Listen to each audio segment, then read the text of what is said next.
Hello and welcome to Game of Box Office. Today we will predict the box office run of Rogue One: A Star Wars Story. Also we want to give our viewers something back. Just write in the comments what you want us to analyze. We will pick the best ideas and make videos on them, so we can be sure to create videos on topics that you guys want to see. Alright, let's get to it. We already predicted the possible outcomes of Captain America: Civil War and Batman vs Superman, so we thought it might be the best idea to predict the possible box office run of another very likely contender for the box office crown of 2016. Rogue One: A Star Wars Story, or simply Rogue One, is from all of those contenders probably the hardest to predict. Civil War is the third installment of an Avengers Universe character, which was already made with Iron Man 3, and its huge cast and with that obvious similarities to the Avengers make it even more easy to predict. Nearly the same comes with Batman vs Superman, where we have the last single Batman and Superman movie to work with, and the Avengers can also come into play. With Rogue One, it's a totally different story. Probably all of you are aware of the fact that there was never a stand-alone film outside of the episodes in the Star Wars saga. Besides that, there were already a lot of statements released where it was said that Rogue One will be totally different from other Star Wars movies and that it's a much darker, more brutal version of the Star Wars that we know and love. So what are the pro arguments for Rogue One to be successful? The movie is coming off the huge hype of Star Wars: The Force Awakens, which overcame even the most optimistic expectations and is sitting right now at $2.028 billion worldwide.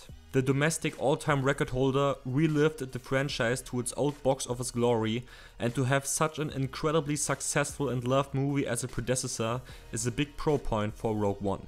Another big factor is going to be the very likely appearance of Darth Vader in the movie. In the last few weeks and months, there were a lot of rumors that Darth Vader will be featured in Rogue One. First, people were just saying that he will appear in maybe 1 or 2 scenes, but latest news are talking about that Darth Vader will be featured way more than just with a little appearance.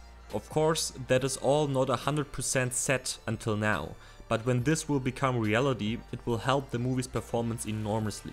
Another very big pro point for Rogue One could be the release of the Star Wars Episode 8 trailer right before Rogue One. With that marketing strategy, Disney would give a lot of people a good reason to go into the cinema, since everybody really wants to know how the big adventure goes on in Episode 8. When they do that, it would also push Rogue One's box office run a bit higher. What about the negative aspects of Rogue One's possible box office performance? Well, Rogue One will be most likely not so untouchable like Star Wars: The Force Awakens. The Force Awakens just demolished every movie that was in its path, while there were still movies like The Revenant who could also do great business while running. Besides The Force Awakens, there was no movie which actually hurt the run of Episode 7. With Rogue One, it's not going to be the same, except the quality of the movie eclipses all expectations. Just 1 week after Rogue One's premiere, there's the highly awaited video game adaptation Assassin's Creed, with Michael Fassbender as a leading actor, to be released. When Assassin's Creed opens to great reviews and the video game adaptation curse is already broken then by Warcraft, which got released earlier in 2016, the movie will very likely hurt Rogue One.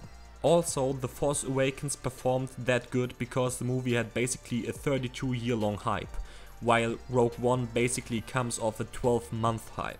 Also, movies of one franchise that come out just 1 year after the last one are some kind of a surprise box. You never know if they perform better or if they perform worse, but since Rogue One is not really a new installment of the series, but more of a stand-alone project, this rule does not really come into play for Rogue One.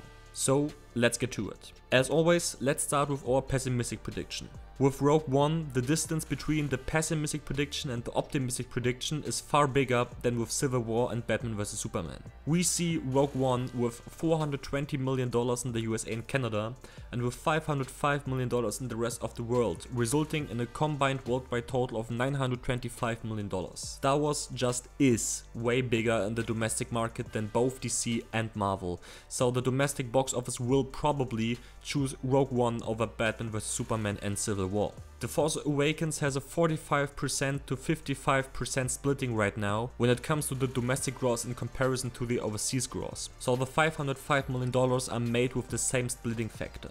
What needs to happen for this number? Well, the movie has to fall short from expectations, something similar to Gareth Edwards' last film, Godzilla. Darth Vader has to really be not featured that much in the movie, and the overall topic of the film should not be important to anything that is going on right now in the Star Wars saga. Also, the release of Assassin's Creed right on the second weekend of Rogue One's run will hurt the movie in that situation and will keep the multiplier of the opening weekend down. Now, what happens when a film performs on a realistic level?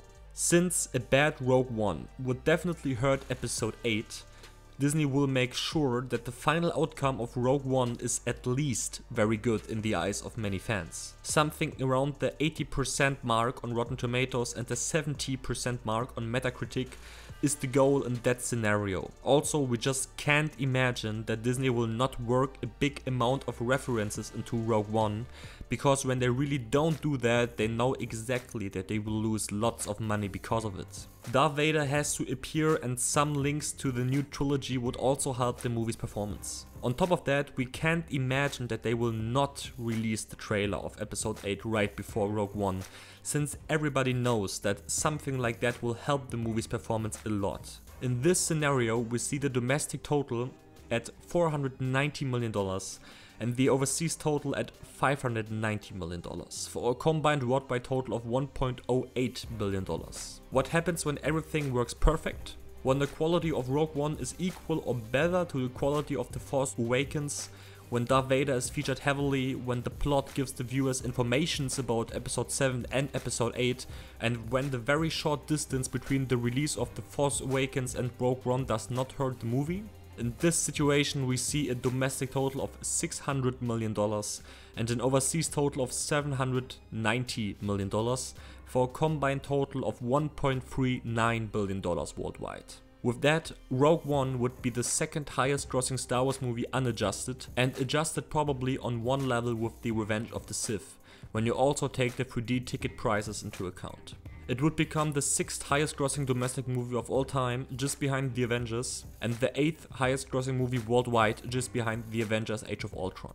Also, when it comes to the opening weekend, it will probably land somewhere on 6th or 7th place, somewhere in the $160 to $170 million range in the first 3 days. So can we expect another record-breaking run from a Star Wars movie just yet? No, definitely not. Star Wars 8 is the next big thing, but Rogue One will probably perform pretty great, and we personally think it will take the box office crown this year, at least in the domestic market. When the movie works well, it will beat Batman vs Superman and Civil War also at the worldwide box office. When the movie performs just like the realistic prediction, it will fall behind Civil War, and when it performs just like the pessimistic prediction, it will fall behind Civil War and maybe also behind Batman vs Superman. But when the movie performs great, then no movie will probably be able to equal its performance this year. Our next video will be an analysis about Godzilla, Deadpool, or a prediction about Independence Day Resurgence. We hope you enjoyed this analysis. Leave a like and subscribe to our channel. You can also follow us on the social networks listed below. See you soon. Bye bye.